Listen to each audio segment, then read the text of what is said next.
Good morning. I'm Alice Newland, co-president of the League of Women Voters of Manatee County.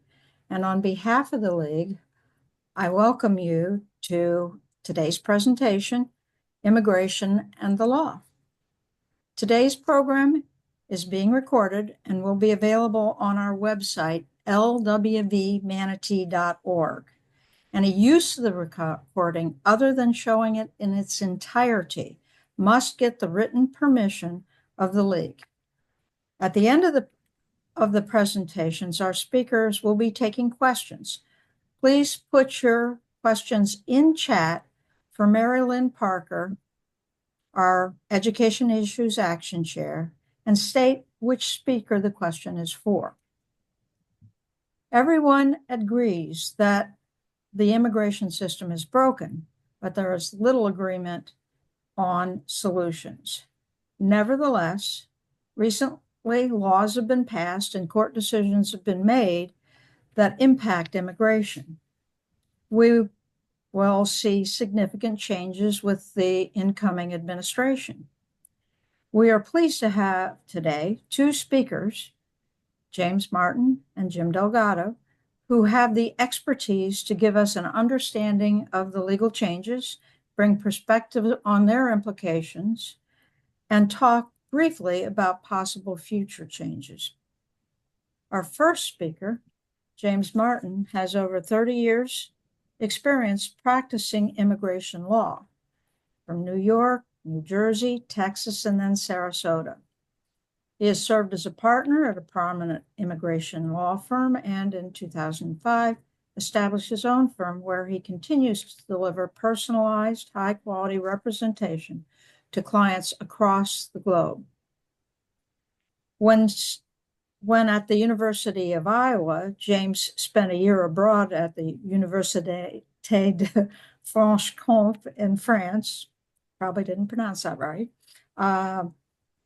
He met his future wife, Marie. Marie is a French citizen whose immigration journey in the United States would later inspire his career in immigration law. James is fluent in both Spanish and French. James graduated from Seton Hall University School of Law in 1994, and in his career, he has represented clients in immigration court and federal court. Our second speaker, Jim Delgado, is an award-winning bilingual personal injury litigation lawyer with more than 20 years of trial experience. He has a reputation in Manatee County and throughout the state of Florida as a trusted, tenacious injury lawyer. He is fluent in Spanish and enjoys bringing his Spanish-speaking clients the justice they deserve. Jim is a United States Air Force veteran, and in 1997, Jim earned his Juris Doctorate at Stetson College of Law and an MBA at Stetson University the same year. Jim has won the Manatee County Bar Association Community Service Award, Florida Trends Best Up-and-Coming Attorneys Award, William Grimes Lifetime Achievement Award for Community Service by the Manatee Bar Association, and he's been past president of the Latin Chamber of Commerce and Manatee Educational Television. So, James, it's to you. Okay, good afternoon, everybody. I'd like to preface this discussion Can't hear anything. with, can you hear me?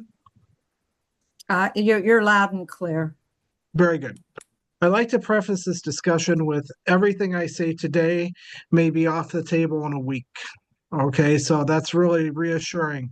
And that's not because what I am saying is necessarily right or wrong. It's because we have the mental patients have taken over the ward, basically, or will be taking over the ward. So what that means is, and I mean that somewhat derogatorily, but I also mean that as just a matter of fact, Trump is really a wild card, and you just don't know exactly what he's going to do. He's from the first 4 years, he seemed to be driven a lot by emotion, a lot by his own insecurities, and every once in a while there'd be a glimmer of a desire for justice in him. If you'll recall, the first time he spoke about the Dreamers, he was confident that he would come up with some sort of compromise to help them out. And then his advisors pulled him on the side and set him straight. So this is what we're dealing with. And the Trump camp is clearly not a monolith. There are interior battles that have already begun on immigration issues. So things are subject to change. But what the broad outline of what Mr. Trump has stated that he would do, and this has been clearly documented in the press, is that he's looking forward to implementing mass deportations. And it would be a huge, if he had his way, it would be a huge deportation operation that would be larger than anything any of us have seen in our lifetime. I think it would probably even make the 40s and 50s program called the Braceros program pale in comparison, just by due to the due numbers. And that's probably because we have a higher population. But he's looking to get everybody. He wants to get people who have TPS. He wants to get people who have DACA. It's just not a very coherent policy that he seems to be pursuing. But it is very troubling, and when concerns are brought up about children being caught up in the dragnet who could be U.S. citizens, he has basically inartfully said, well, we can deport the kids too, which is impossible. You cannot deport a U.S. citizen.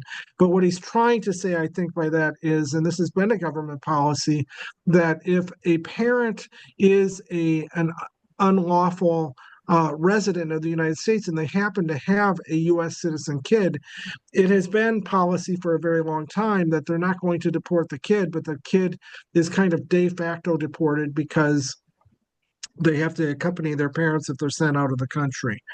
But what is also very disconcerting is we have treaty obligations for refugees and asylum seekers, and it seems that he would like to throw those guarantees and protections out the window. Now, it hasn't been a cakewalk with Biden either.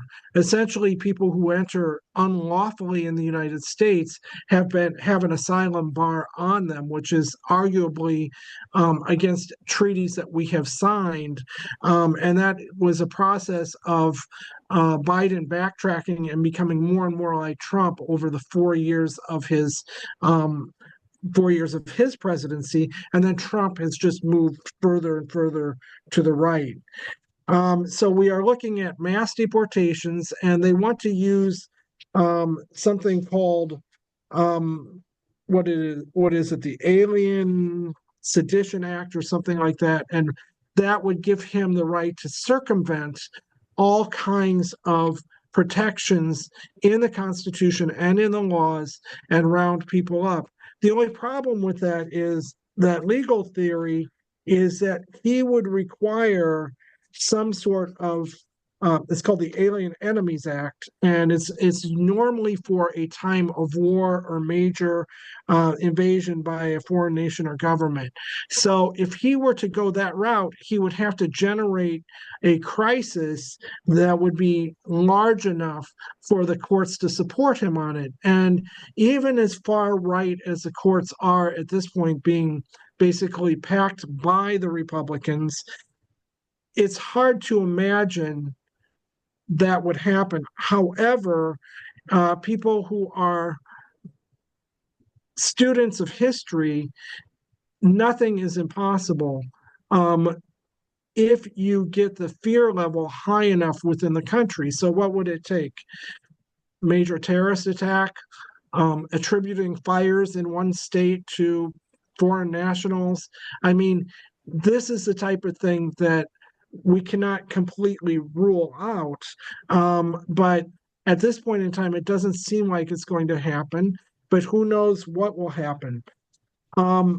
If he is to get his way, he would have to basically circumvent laws that are in place, which he might be able to do by pushing through a new version of the Immigration and Nationality Act and write a lot of these protections out of the law.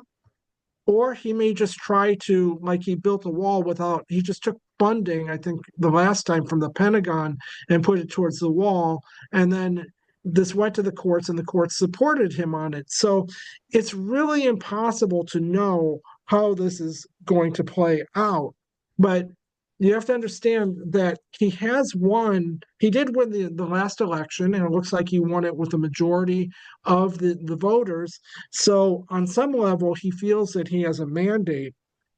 And this has caused his opposition to get nervous and skitty about how they're going to oppose him. And this is a huge problem. And if you don't think it's a problem, there's something called the Laken-Riley Act, which has just passed the House of Representatives and has pretty good prospects in the Senate. And this bill is quite frightening for the following reasons. There have always been mandatory detention provisions in the immigration laws. So if someone is a drug dealer and they get picked up and they are a foreign national, they are supposed to be detained indefinitely until their case gets sorted out in the immigration courts. It could also be a firearms offense. And I've seen this happen where a kid got picked up with a gun, an unpermitted gun in his pickup truck, and he was detained until we could get his case. We could lose his case in the immigration court and win it on appeal.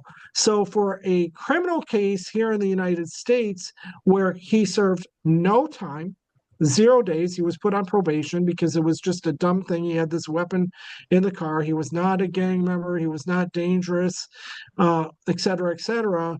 He ended up spending 14 months in immigration detention on an underlying crime that he didn't spend so much as 1 day on. So what's scary about the mandatory detention provisions of this new act that looks like it's going to pass Congress is that if you are so much as accused of theft as an undocumented alien in the United States, you can be hauled off. You're supposed to be put into mandatory detention. So the police gets you, you're accused of theft, and they're supposed to turn you over to ICE. And ICE is not supposed to release you on bond until your immigration court case is settled. Well, anybody who's dealt with immigration court knows that the immigration court is not going to make a formal decision or a final decision with an outstanding criminal charge. And anybody who has dealt with immigration and customs enforcement knows that they're not in the business to basically take people to their trials in state court. So what does that mean? It means that the person will be sitting there until basically they accept a removal order and are sent out of the country. That's the way I see it. So even before Trump is getting into office, there are these scary, scary things that are happening. And unfortunately, the Democratic Party, some members of it are not taking a strong stance against it, and it's very likely that this will pass.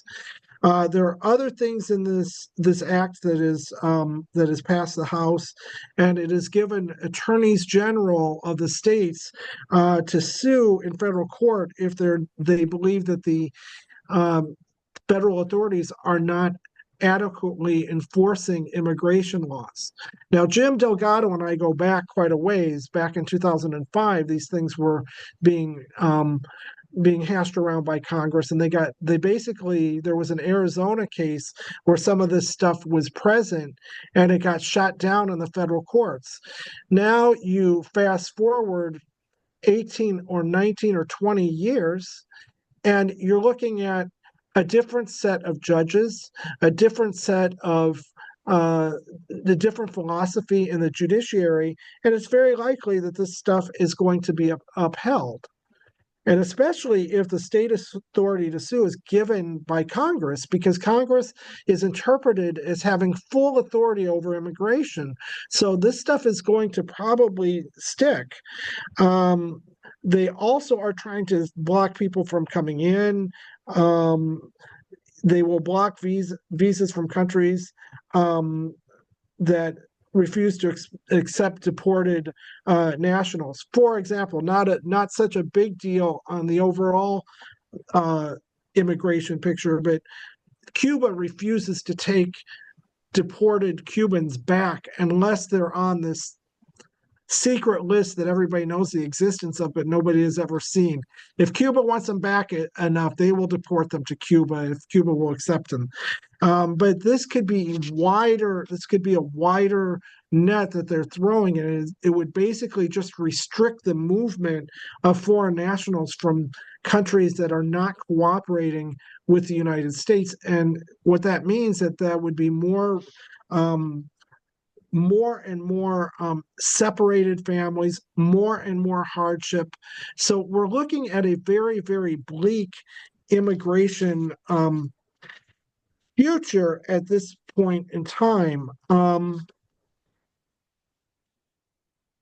This also may very well affect business immigration, and this is something that a lot of people say, well, big companies, business immigration, not a big deal. But you can see that a civil war has broken out amongst Trump partisans over the H-1B program. The H-1B program has served historically as a bridge for foreign students who come here and get PhDs and get advanced training to be able to stay in the United States, work, and eventually gain permanent lawful status in the country. Now, that may sound very, very corporate, that may sound very, very pro-business, but it's a big deal because I go back far enough when there was Y2K, and I don't know if they had not touched the system, if it would have crashed or not. There was a lot of speculation. But the number of Indian and Pakistani and Chinese programmers that came into the United States to do the recoding was just enormous. And we have a lot of innovation that is taking place amongst these students who come to the United States and get their education. And it is kind of the best of both worlds because their countries are paying out-of-state tuition, extra money to our universities to be able to study here. We have not paid for their primary, secondary education or their university education. And then they want to do us the favor of staying here and contributing to the country. And there's a civil war, a veritable civil war that's breaking out amongst Trump partisans as to whether this H-1B program should continue. Now, there have been some criticisms of it, and these criticisms may be somewhat valid, that some of these visas have undermined U.S. workers, but there are wage controls that are assigned to these visas, and it's really a question of enforcement. So where does that leave us? It leaves us with the prospect of mass deportations, more and more suffering amongst families, people being rounded up. And Jimmy's going to go into how the Florida immigration law could very well fantail with the new regime coming in to make it much worse. Now, the only other thing that I can offer you, and again, everything can change next week. I have been in discussions with some high-level Trump supporters that I know, or at least one of them, I should say, who kind of has a direct line into some of these people. And they are saying that really what Trump is after is to remove aliens who have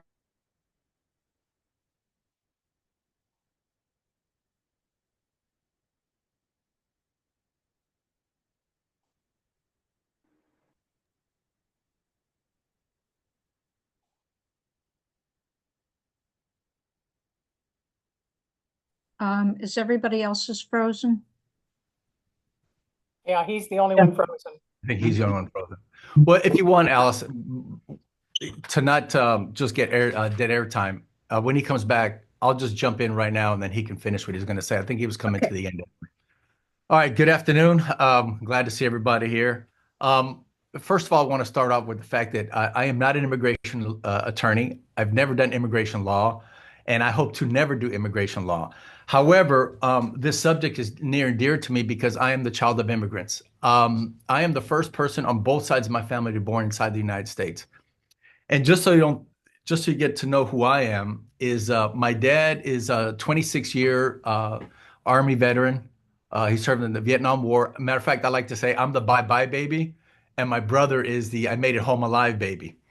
And on top of that, my mom, a naturalized citizen, she's Mexican and my dad's Puerto Rican. She was a weapons dealer for the United States of America. So we have a long-standing tradition, one generation in, and we've already served 3 times. Jim, do you want to finish before I go? I know you froze up.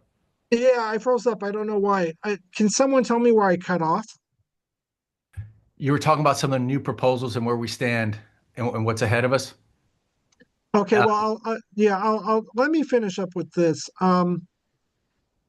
Again, everything that I've said can change next week, can change 2 weeks from now. One thing I will say is that I have been in contact with kind of a high-level Trump supporter, gives a lot of money, has kind of an inside track to these people.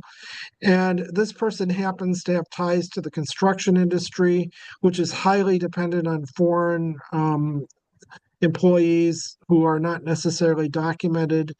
And a lot of these high high paying Republican donors are quite nervous about this as well because they rely on the labor unlawfully, by the way, but they rely on it. And they have been assured by people high up in the administration that what they're going to concentrate on are criminal aliens and on aliens who have deport orders already.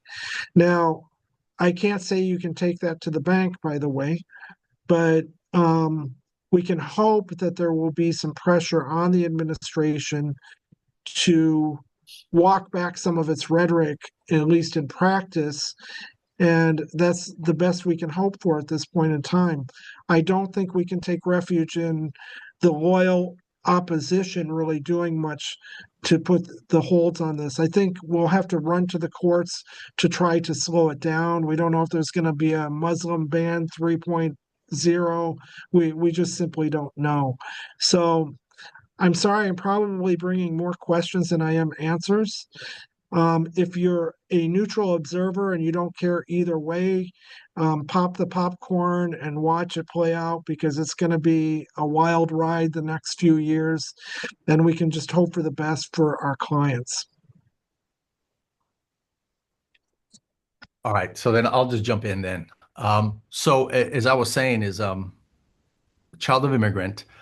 So the issue of immigration has been something it has directly affected me for the last 57 years, whether it be my parents, whether it be my grandparents, my cousins. So it's a topic that unfortunately I care about and I know about only because every time somebody talks about it, it might direct affect me or my family. So, there was a great cartoon I saw a few months ago, and I wish I would have cut it out. It's a cartoon with a guy standing here with a MAGA hat on, and there's a immigration officer taking away his workers and his friends, and he says, "No, I voted to deport those immigrants, not my immigrants," and that kind of sums up everything, right? It's always the ones you hear about on TV; those are the bad guys, but don't touch my good guy. I mean, I get phone calls all the time. Oh yeah, we should deport them, but that lady, she works for me. She's so nice. She's one of the good ones. Well, it rings true because I remember when people used to say, "Oh, you're Mexican. Oh, you're one of the good ones." I take it because I was lighter complected or I was tall. I'm not sure what it was, but sometimes we like to distinguish between what people look like, and like we like the ones we like or the ones we know, but we dislike the ones we don't know. And how does that happen? If you're a student of history, you know that how do you turn good people against other people? Right? It's simple. It's tried and true method. You create a boogeyman. You can't ask people to hate or to be against somebody if you don't make them the bad guy. And whenever the term undocumented, they don't even call them undocumented, right? It's illegal, right? Because illegal is a more aggressive word. Illegal means something's been taken. They're doing something wrong. And in the United States, even though we're not we don't practice it, but one of the things we do is the expectation of fairness of the United States. If you're a skier and you've skied outside the United States, you'll notice in other countries, you kind of have to elbow your way in to ski, where in the United States, we're very polite. You know, we wait in line and we have the sense of order. Not all of us obey it, but we have the sense of order. So when you talk about undocumented people, they put it in terms of what they're taking away from you. I ran into a friend of mine. He's a colleague, and he had a big sticker on the back of his car that said, "Deport all Democrats." And I thought he was just angry. And I asked him, "Why do you do that?" He goes, "Because they're allowing illegal immigrants into the country." I said, and then he said in the same sentence, "And they're getting paid, and they're getting undocumented." Well, he said, "Illegals they're given a check every month." And this guy really believed that undocumented people are getting a check in the mail every month. So that makes good people dislike them, and I get that. So we always hear what they're taking away. You know, either they're rapists, they're criminals, they're taking our tax dollars, but nobody ever says what they're giving us or what they're leaving behind, right? Because then that would normalize them, that would humanize them. And you can't humanize somebody you want to destroy, you want to kick out. So let's look at the bigger picture. I'll get to the law in a second, but I kind of want to, I couldn't sleep with myself if I didn't leave this part, and then I get to where I'm supposed to be here for. So let's look at the general spending power, the undocumented worker, from the macro view, the United States, and then let's look at Florida. So the macro view is the spending power right now, undocumented people in the United States, is $254 billion. That's their spending power in the United States. In Florida, it's $13 billion. So remember, if you want to deport people, you got to get rid of 254 in purchasing power, not the taxes. I'll get to that. That's just in spending power. And you have to be willing, if it was up to DeSantis, you have to be willing to give up $13 billion in spending power in Florida. I haven't even got to the work part yet. So what do they pay in federal taxes? Almost $47 billion in federal taxes. In state and local, approximately $30 billion. Social Security, $22.6 billion. And in Medicare, $5.7 billion. Now, in Florida alone, the undocumented worker pays $1.8 billion in state and local taxes.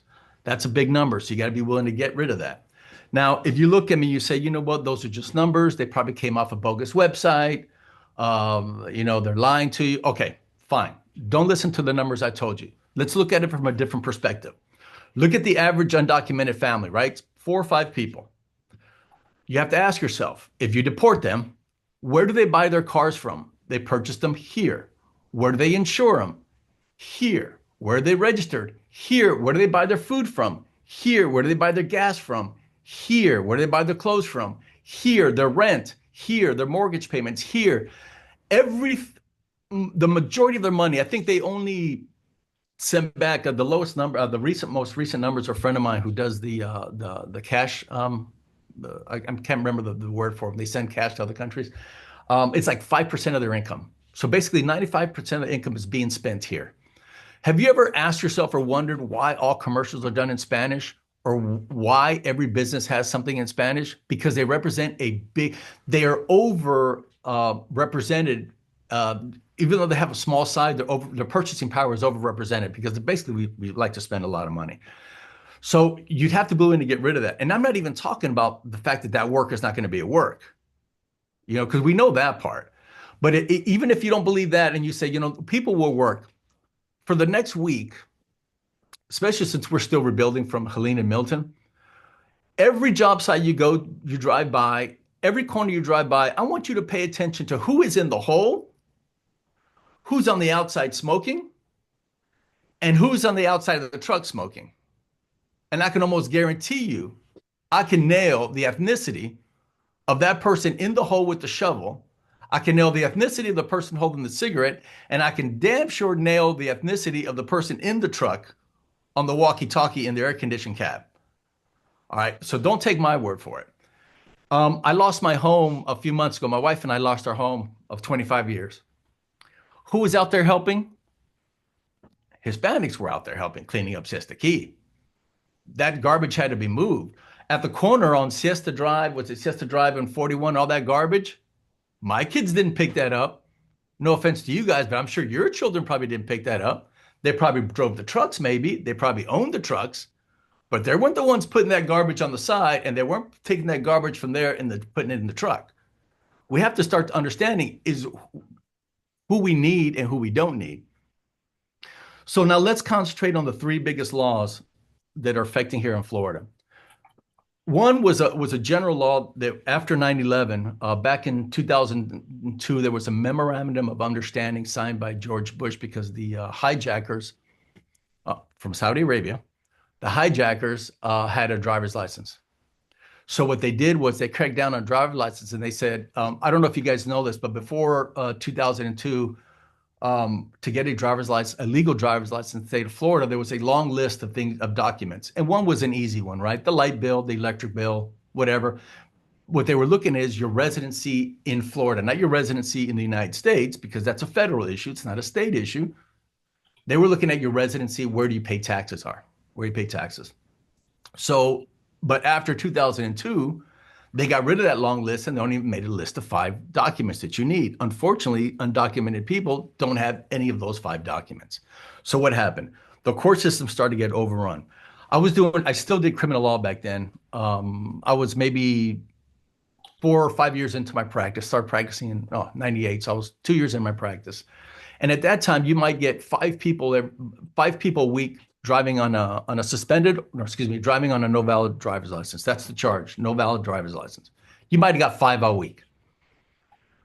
After 2002, that number started to jump up to 50 to 100 per week were being arrested in Manatee. And I'm just talking about Manatee County. This was happening in Sarasota County. Every county around Florida, this was happening.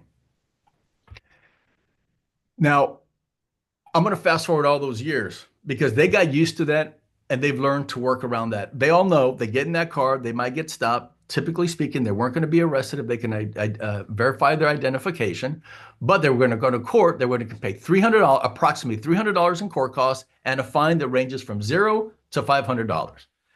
And they were paying that within 60 days. Most of my clients were paying it within 24 hours. I walk them down, they pay it, and they go and they say, I'll see you next time.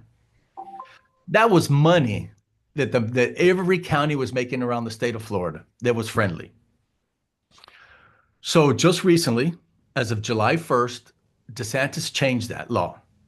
They have now conflated no valid driver's license and driving on a suspended license. Now, driving on a suspended license means your license has been taken away from you from some bad act that you did. No valid driver's license just meant you never got a driver's license ever. So the penalties were small and they never stopped being a second-degree misdemeanor. What that really means is you're not going to do over 60 days jail time and people don't care about it. It stays a second-degree misdemeanor. You can't enhance it to a felony. It just stays like it is. However, the governor, I think there's a competition between Florida and Texas to see who could be harder on undocumented people. And believe it or not, I think Florida might be winning. Or we're close. I wish we were that good in education as we were, just being mean. So the law as of July 1st changed. And now on the 3rd conviction for no valid driver's license, on a 3rd conviction, you have to do a mandatory 10 days jail time. So you're probably thinking, well, why not? They deserve it, right? They're here illegally. But remember, I told you what money and some of these people have 20, 30 years in the United States, right? So they have to do 10 days jail time. Now there's going to be a fear of deportation hanging because everybody knows low-hanging fruit. When you're in jail, you can deport them. It's unpopular to protect somebody who's in jail, right? Because we label them as criminals. Jaywalking's a crime, but we look the other way. Robbery's a crime. They're both crimes. One is really bad. One might just get you killed. Jaywalking. We conflate everything into one thing. But if you as a taxpayer, I look at everything as a taxpayer. Why am I going to spend $800 for this person not to work? You're taking, because it's approximately just over $80 to house any inmate. So why am I going to spend $800 for 10 days? Because this person did not drive in a driver, no fault of their own, by the way. Because remember, typically speaking, that person had a driver's license 20-something years ago. But they changed the rules. And what happens is, in Washington, we keep fighting about the immigration issue because it's a political football. Nobody wants to fix it. right? It's like, why does it's like asking the pharmaceutical company to cure cancer. It's not going to happen. There's money in management of disease. There's money in immigration because you, as an employer, you get to hang that over your employee's head. And taxes. There's just over $900 billion in no match funds for the taxes. 75% of all undocumented people pay payroll taxes. This myth that they're paid under the table, that's a myth. 75% pay payroll tax, except they receive no benefit. The IRS knows almost exactly where every undocumented person is, but nobody wants to touch them. Why? That's almost $900 billion that they have there that they can use. That's never going back anywhere else. So you start looking at that, and then you let's go back a little also to, 2023, where there was a law passed which basically deputized law enforcement with immigration powers. Everybody knows about it, right? There was all of a sudden undocumented people left the state and went to like North Carolina, South Carolina, Tennessee, Alabama, Georgia, because they were saying basically that if you break certain rules, immigration is going to come in, you're going to be detained, local law enforcement is going to detain you. So what happened? 2 weeks before that law went into effect, I started getting phone calls from friends of mine who own roofing companies, construction companies, you name it. And they're like, Jim, I don't know what to do. Do you recommend any immigration attorneys? My crew's left. What do you mean they left? They said, we have that new law. I was like, well, it hasn't taken effect yet. But they were already starting to leave. They were already, because they were so scared. The law went into effect. Nothing really happened. But I think it's because of this. And I think me and Jim Martin talked about this. And so I went to some of the delegation meetings in our area where the delegates come around parading and what they've done. And after, when they took questions, a bunch of, I can't mention who they are because people know them, but developers and ag owners, not ag work owners, people who, basically very wealthy people in the area who are responsible for giving a lot of people jobs, raised up their hands. And the response was this: yes, I know that law will hurt your employees and it hurt your bottom line. And it was a wink, wink. Basically, they were told, we're not going to really enforce it. So don't worry about it. Your workers are going to be fine. Which leads me to believe when it comes to immigration, and on both sides, it's all about the politics of it, but we don't really look at how does this affect my neighborhood? How does this affect my friends? How does it affect my state? How does it affect my GDP? What about my business? We don't look at it from that perspective, right? We figure, well, that's them. They came here legally. They should leave. The problem is, I hear what you're saying. But if you're basically a black and white person and you say, look, they broke the law, you got to deport them, get ready to lose $250 more billion nationwide and get ready to lose $13 billion in Florida.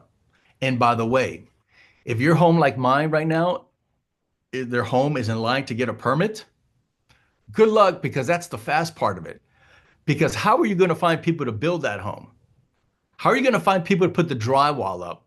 How are you going to find people to put the structure, the roofing, the landscaping, the cement? Good luck. You might be happy sitting in your home, right? Because now you think you're safe and nobody's taking your tax dollars anymore.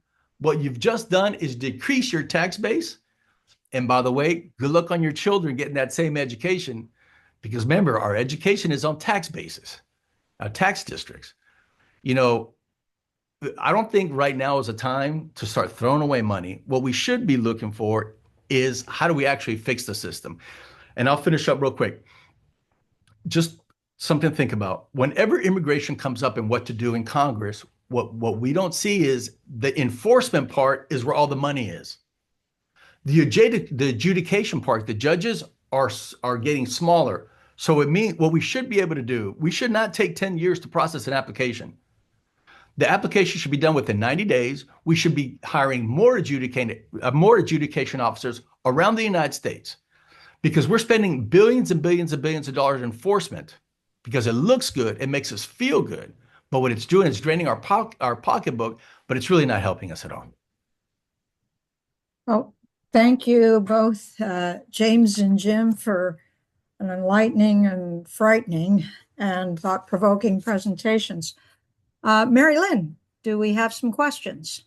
We have a couple and they're probably for both. The first one came in from Linda Long, and she makes a statement first. DeSantis held a presser today announcing special session of legislature beginning the week of January 27 to pass new immigration legislation to supplement Trump's plan.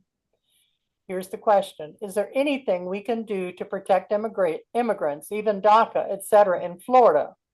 I know non-white naturalized U.S. citizens from South Africa who are concerned that they will be stripped of U.S. citizenship. Is this a possibility? Jim, you want to take that? Yeah, I'll take it. There's several questions. Let's just break it down. The only thing you can, first of all, congratulations to Ron DeSantis on starting the 2028 campaign. Nice move. It seems popular to join the bandwagon. So that's what I think that's all about. He can do whatever he wants, and the courts will decide whether it's valid or not. There's not a lot you're going to be able to do about it other than sue him in court because he's got the legislature locked up. And so there is a glimmer of hope for DACA. Trump did say that he wanted to work with the Democrats to come up with a solution for the DACA kids because it is kind of political dynamite. Even a lot of Republican constituents know DACA kids, and their kids are friends with DACA kids. And so, the only thing that you can do to protect immigrants is be in touch with your legislators and protest and support efforts to sue the government. That's the only thing I can think of. Now, this whole South Africa piece about citizens from South Africa worrying about being denaturalized, interestingly enough, the Trump administration is looking into putting a special unit together to look at naturalization applications to see who they can denaturalize. I think that's kind of, it won't be funny if someone gets caught up in the dragnet, but from a macro policy perspective, I think that's pretty funny because they're going to have to go through files that are in the National Archives that probably have an inch of dust on them, review them, look for false statements where the trail has gone cold for many, many years. And it's incredibly difficult to denaturalize somebody under the present laws. And I don't see that changing with even the new judges coming in. Even these conservative judges have taken a very dim view on trying to take people's citizenship away after you have granted it, unless it's something like an escaped Nazi or an escaped, someone who hid drug dealing in the past. I just don't think it's going to happen. Okay, another question is, go ahead, Jim. Do you want to add to that? Yeah, I do actually. One of the things we could do is you have to make it a financial argument and not a feel-good argument, right? Because that's what's happening. So what you have to do, I'm going to give you 4 quick names. You got to just basically blow up their phone boards. Will Robinson, Jim Boyd, Bill Galvano, and Greg Steube. You just have everybody start calling them. You make this financial argument. For them to deport everybody, it's going to be $89 million in arrests, $167 billion in detention, $34 billion in legal processing, and $24 billion in actual transportation costs. We're talking about over $315 billion per year to get rid of them. Remember that. So you're not only going to go in a deficit because you don't have that $254 billion, but now you're going to go into the whole $315 billion. We have to start making this a financial argument because that's what it really is, right? Everything's about what is better for your community. I swear to you that if immigration or undocumented, whatever you want to call it, was bad for me and my community, I would not be pro-immigration. I would be on the different side. But this is just financially good for everybody. The downside is in certain areas, but they offset the differences. You just drown their phones, you kill their boards, you make it go down. The same way people have done the day before actual immigration is going to pass. If anybody knows legislate, it's been on the cusp of passing, and then they get hit, the phone calls, and they throw it away. Obviously, it's generating a lot of fear. And a question comes to us from Deborah Estes. Our churches, hospitals, and schools have always been off limits for ICE. How likely do you think that these locations will have ICE entering and looking for undocumented people, students, and families? Either one. The fear knows no bounds. And if I tell you that if I remove that person, you're going to have a safer community, people will shut their eyes. They will purposely look the other way and allow people to take out of schools, churches, and your neighbors. If we let them use fear, they can do whatever they want. Does anybody not remember the Patriot Act? They suspended habeas corpus. We just sat back and watched it. ICE did not exist years ago. Anger and fear allowed ICE to be born and to thrive. I have a feeling that they know that. Like, I started my presentation by saying, you want to do something, you scare them.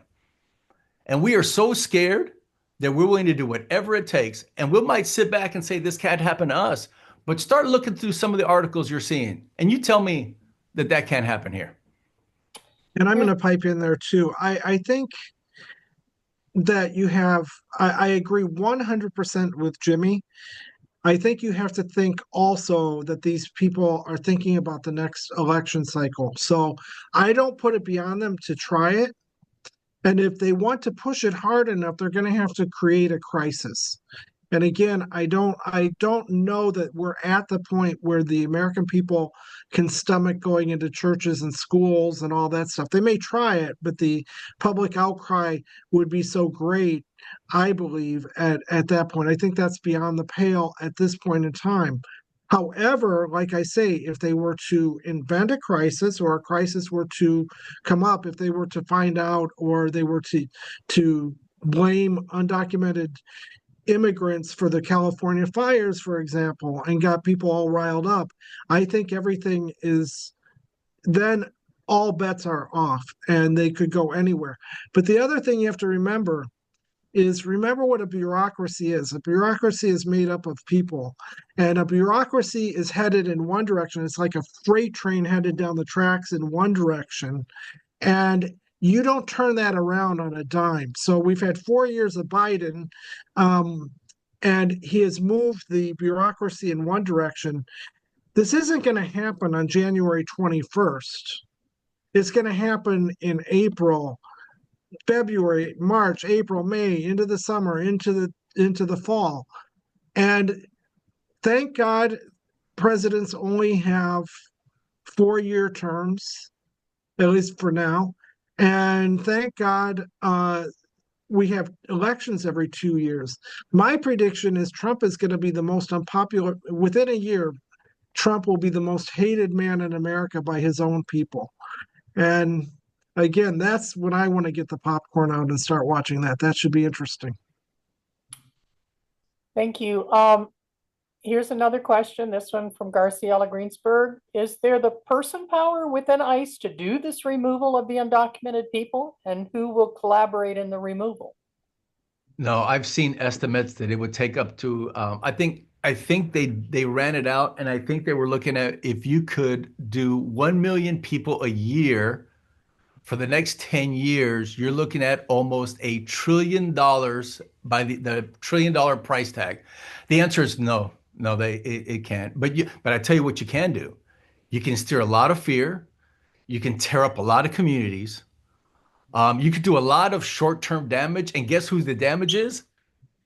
It's going to be people like us. It's going to be people like my clients. It's going to be like the person who you buy your coffee from, your sandwiches from. That's who it really impacts.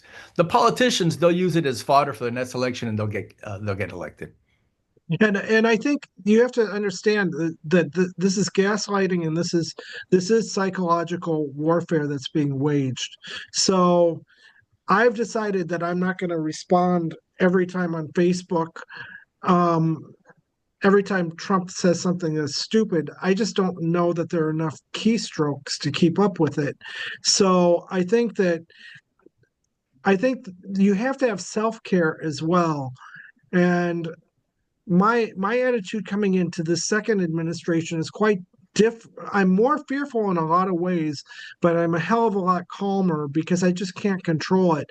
And I think if there's one takeaway here, and we have to try to convey this to our clients, is just to try to stay calm. And that's very, very hard to say to somebody who's looking down the barrel of something very drastic happening in their lives. But I do believe that there's an element within his constituency that takes particular joy in seeing everybody, just excuse the expression, lose their shit over this. And I think the way to deal with this is to get him in the courts, get him where it hurts, get his own people to hate him, and then let him stew in his own juices. A question to follow up on the cost of deporting. How will the loss of the contribution immigrants make to Social Security and unemployment affect everyone else's benefits? Yeah, like I was saying, right now there is currently a no match fund that is, I believe it's over $900 billion. And as of right now, as of 2023, the annual that goes into Social Security is 22.6 billion. That's what they're putting in to Social Security. And remember, they're putting it in, but unlike us, they're not going to take it out. And they put 5.7 into Medicare. So there's another loss.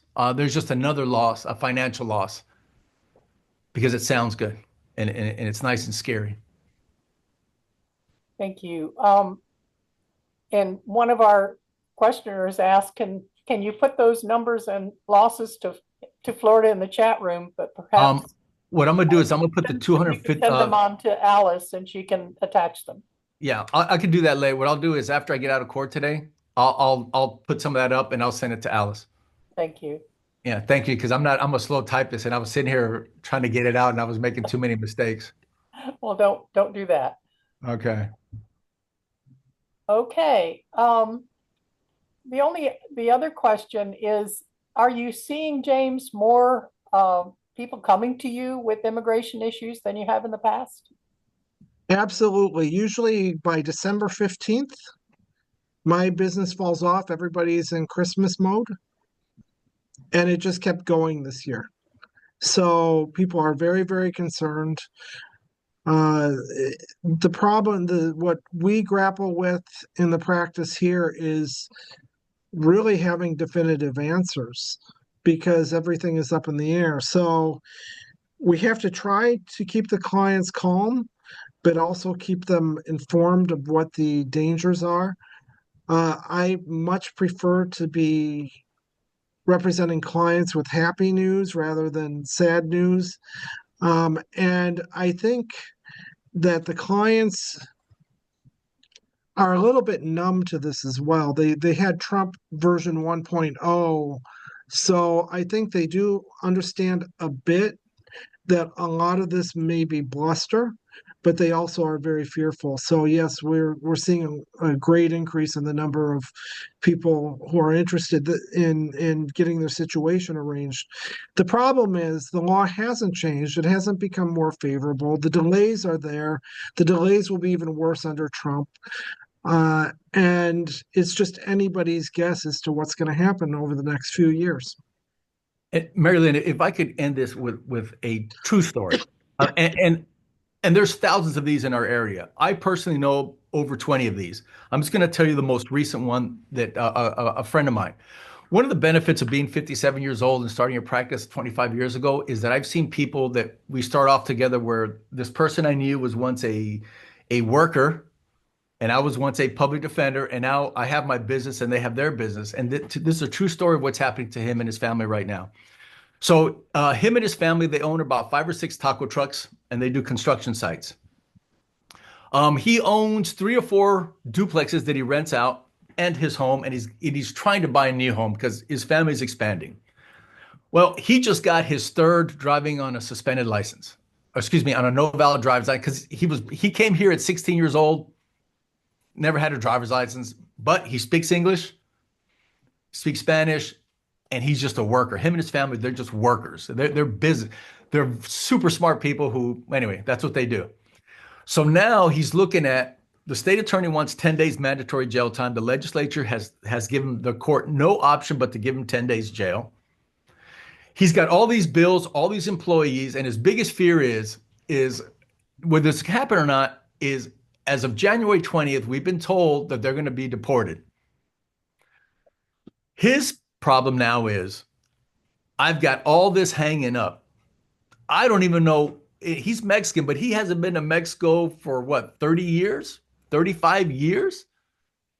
He doesn't recognize it. But let's say the court system, or he gets the 10 days jail, and then Trump comes in and just says, you know what, we're going to do this. Well, we're going to do what we say we're going to do. We're going to deport him. What happens is, this is a real fear that's not just his fear. These are the phone calls I'm getting, and lately I've been sidestepping and just sending everybody to Jim because I don't do immigration law, and this is why I don't do immigration law, because I'm not sure I could sit there like Jim does and hear all these stories. Because almost, real quick, and I promise, in 25 years of practicing, I represent more than half of my clients are Latino. A good quarter of them don't have documents. I'm sure they exist, but I have never in 25 years met an undocumented person in my office that didn't have a job. Again, I'm sure they exist. They have to exist. But in my 25 years of my clients, I have never, ever had one without documents that didn't have a job. Now, I've met plenty of people who had documents, no jobs. Plenty. All races, all ethnicities. But undocumented, zero. And that's who we want to deport. Right now, it costs an average of $15,000 to come to the United States. Think about this when you think about this subject. What goes through your mind to leave your home, your food, your culture, your language, your family, to go to a different country that doesn't like you or respect you and making it harder for you to live so you can work? Not only do you can work, but you have to pay $15,000 to get there so you can work, so you can send money back. That's who we want here. That is the American dream. And these are the ones that we're targeting emotionally, physically, psychologically. We're all just people trying to survive in this world. And the political aspect of this is what just drives me nuts. And I think that, please. That's a good close, Jim. Yeah, the last question I think is a good one to Close land the on, phone. Jimmy. We got to cut you off, but I know, I'm sorry. question comes from James, and he's saying, Jimmy, when are you going to run for Congress? Me or Jim? Back to Alice. I'm Okay. a very happily married man, and I want to stay that way. Good. Thank you. Thank you both. And again, this video is going to be posted within the day, and within a couple days, we'll send anybody that's registered the link to it. It'll also be on our Facebook site, and I'll put the link to our Facebook site. Share it. Please share it, because this is really important information, and it's really important that we be prepared that when something comes that's draconian, that they get those phone calls. So please share this video. We do have excellent additional programs. I hope you'll join. You can check our website, lwvmanatee.org, and see upcoming programs. And if you're not already a member, you can click on that join thing and join the league. Today at 4:30, the government action team will be working on our priorities and questions to pose for our members meeting, a conversation with Supervisor of Elections, Scott Farrington. And that meeting the conversation meeting we will have will be on January 27th. On Thursday at 5, our natural resource action team will have Bruce Winter, a building expert with over 30 years experience from the Arctic to the tropics. And he's been working for the last 20 years with Habitat for Humanity, and will speak on building for sustainability. Our next hot topics is February 10th at noon, and the topic is homelessness in Florida and Manatee County, changing laws and local responses. So thank you for joining.